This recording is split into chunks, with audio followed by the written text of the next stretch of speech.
आप सभी को राम राम।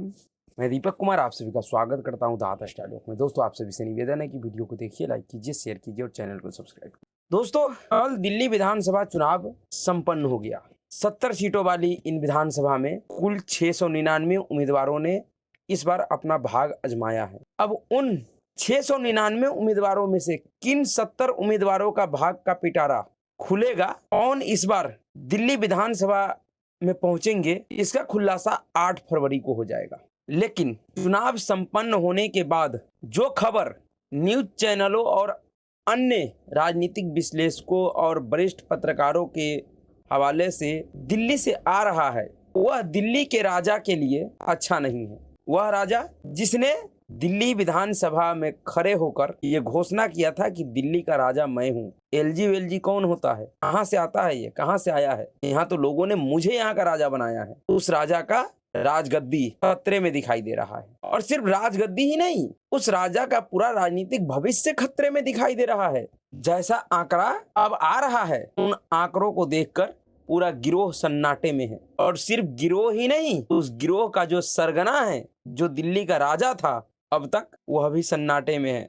अगर यह आंकड़ा नतीजों में बदल गया, जैसा कि एग्जिट पोल बता रहा है, यह एग्जिट पोल अगर इसी प्रकार से नतीजों में बदल गया, अगर कोई बड़ा बदलाव नहीं हुआ, कोई बड़ा चमत्कार नहीं हुआ, तो संभवतः दिल्ली विधानसभा चुनाव का यह नतीजा भारतीय राजनीति में जो एक भस्मासुर युग का शुरुआत हुआ था, उस भस्मासुर युग के अंत का शुरुआत होगा यह। और यह चुनावी नतीजा भारत के राजनीतिक भविष्य के लिए एक सुखद परिणाम होगा। भारत के राजनीतिक अध्याय में जो एक कलंक अन्ना आंदोलन के आड़ में साल 2012 में अरविंद केजरीवाल के रूप में लगा था, उस राजनीतिक कलंक का अंत होगा। और उसका अंत कोई सामान्य अंत नहीं होगा, उस कलंक का अंत भी ऐतिहासिक होगा। दिल्ली विधानसभा चुनाव का यह परिणाम भविष्य के केजरीवाल के लिए एक बड़ा संदेश होगा। भविष्य में अगर कोई व्यक्ति कोई दूसरा अरविंद केजरीवाल बनने का प्रयास करेगा,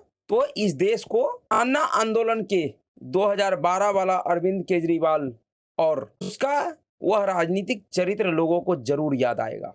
लोग उस केजरीवाल को जरूर याद करेंगे, लोग उस अरविंद केजरीवाल को जरूर याद करेगा, जिसने भ्रष्टाचार विरोधी आंदोलन के गर्भ से निकलकर देश को यह भरोसा दिलाया कि मैं इस देश के राजनीति को बदलने के लिए आया हूं, मैं इस देश के राजनीति से भ्रष्टाचार को खत्म करने के लिए आया हूं, मैं इस देश के राजनीति से वीवीआईपी कल्चर को खत्म करने के लिए आया हूं, और मैं इस देश के राजनीति से उस उपभोग वाली व्यवस्था को खत्म करने के लिए आया हूं, जिसको इस देश का राजनेता अपना जन्मसिद्ध अधिकार मानता है। उस व्यक्ति ने इस देश और इस देश के लोगों को यह भरोसा दिलाया था कि मैं भारतीय राजनीति को पूरी तरह से बदल दूंगा। मैं राजनीति में आने के बाद किसी भी प्रकार का कोई भ्रष्टाचार नहीं होने दूंगा। मैं राजनीति में आने के बाद कोई भी वीवीआईपी सुविधा नहीं लूंगा, यहाँ तक कि ना मैं घर लूंगा, ना सुरक्षा लूंगा, और ना ही कोई सरकारी गाड़ी लूंगा। उस अरविंद केजरीवाल का राजनीतिक चरित्र इस देश ने पिछले 10-12 वर्षों में देखा है। किस प्रकार से जो व्यक्ति भ्रष्टाचार विरोधी आंदोलन से उत्पन्न हुआ था, वह अपने 10-12 वर्षों के कार्यकाल में ही उसी भ्रष्टाचार के दलदल में जाकर धंस गया, जिसके खिलाफ उसने अन्ना हजारे की अगुवाई में आंदोलन किया था, जिस आंदोलन को नाम दिया गया था इंडिया अगेंस्ट करप्शन, साल 2012 में। इसलिए जितनी तेजी से अरविंद केजरीवाल ने राजनीति में उस अरविंद केजरीवाल का राजनीतिक चरित्र भविष्य में आने वाले नए केजरीवाल के लिए एक बड़ा चुनौती बन गया है। जिस प्रकार से अब एग्जिट पोल्स आ रहे हैं और उसमें स्पष्ट होता हुआ दिखाई दे रहा है कि जिस अरविंद केजरीवाल को दिल्ली की जनता ने 2015 और 2020 में प्रचंड बहुमत देकर सत्ता के शीर्ष पे पहुंचाया था, वही दिल्ली का जनता उसी अरविंद केजरीवाल को उनका हैसियत इस बार दिखा दिया है। उसी अरविंद केजरीवाल को उनका हैसियत इस बार दिखा दिया है, और यह जरूरी भी था। अरविंद केजरीवाल ने एक प्रकार से भारतीय राजनीति में एक कलंक के तरह हो गया था। कलंक इस रूप में कि इस व्यक्ति ने राजनीति में आने से पहले जो कुछ भी कहा था, अपने सभी कहे गए बातों का, अपने चरित्र के माध्यम से, अपने किए हुए कारनामों से उल्लंघन इस व्यक्ति ने स्वयं किया है। इस व्यक्ति ने यह लोगों को दिखाया है कि किस प्रकार से राजनीति में आने वाला व्यक्ति सत्ता पाने के लिए लोगों के सामने झूठ बोलता है, अपने मनगढ़ंत, अपने काल्पनिक चरित्र को लोगों के सामने रखता है, जबकि उसका असली चरित्र कुछ और ही होता है। यह व्यक्ति जब राजनीति में आया था तो इसने कहा था कि अगर मुझे पैसा कमाना होता, मुझे इज्जत और शोहरत का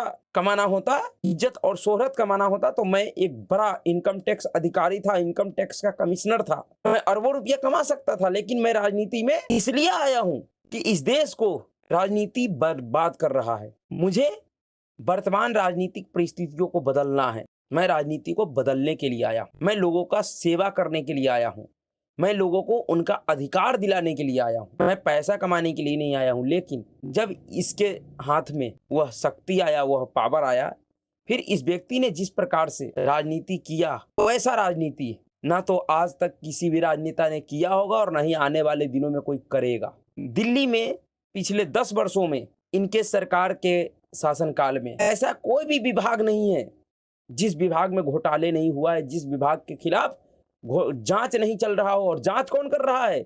दिल्ली सरकार का ही एजेंसियां, केंद्र सरकार का नहीं, दिल्ली सरकार का सतर्कता विभाग, वह जांच कर रहा है अरविंद केजरीवाल के पिछले 10 वर्षों में हुए कालो कारनामों का, कि किस प्रकार से इस व्यक्ति ने शिक्षा के नाम पे फर्जीवाड़ा किया, नए स्कूल खोलने के नाम पे फर्जीवाड़ा किया, देश की राजधानी दिल्ली को लंदन और पेरिस बनाने के नाम पे फर्जीवाड़ा किया, यमुना के नाम पे फर्जीवाड़ा किया। ऐसा इस व्यक्ति का एक भी वादा नहीं था जिसको इस व्यक्ति ने अपने दम पर पूरा किया हो या करने का प्रयास भी किया हो। जो पिछले सरकारों का बना बनाया था, उन्हीं में कुछ रंगाई पोताई और बंदर बाट करके इसने अपने आप को धरती का सबसे बुद्धिमान, पढ़ा लिखा और ईमानदार नेता साबित कर दिया। इसके अलावा इस व्यक्ति ने पिछले 10 वर्षों में कुछ भी नहीं किया, जबकि उस ईमानदारी के आड़ में, उस पढ़े लिखे होने के आड़ में इसने जो कुकर्म किया, इसका वह कुकर्म देश की राजनीति के ऊपर एक प्रकार से कलंक बन के साबित हुआ। इस व्यक्ति का वह कुकर्म देश के राजनीति में देश के राजनीति के ऊपर एक कलंक साबित हुआ। लेकिन दिल्ली चुनाव का यह परिणाम बता रहा है कि दिल्ली के लोगों ने देश की राजधानी दिल्ली के ऊपर जो लगा हुआ कलंक था, राजनीतिक कलंक, उसको खत्म करने का ठान लिया है। अब इंतजार सिर्फ 8 फरवरी का है, अरविंद केजरीवाल का क्या होगा। सत्ता से दूर होने के बाद इस अरविंद केजरीवाल को समझ में आएगा कि राजनीति कैसे होता है और राजनीति क्या चीज है। 8 फरवरी का देश और दुनिया को इंतजार है कि 8 फरवरी को क्या होगा। तब तक केजरी एंड गैंग का जो बीपी है वह ऊपर नीचा होता रहेगा। ऐसा भी हो सकता है कि 8 फरवरी के बाद देश की राजधानी दिल्ली में किसी प्रकार का नया राजनीतिक ड्रामा देखने को मिले लोगों को, क्योंकि यह पूरा गैंग ही ड्रामेबाजों का गैंग है। अभी के लिए इतना ही। अगर आपको वीडियो अच्छा लगा तो वीडियो को लाइक कीजिएगा, शेयर कीजिएगा और चैनल को सब्सक्राइब कीजिएगा। नमस्कार।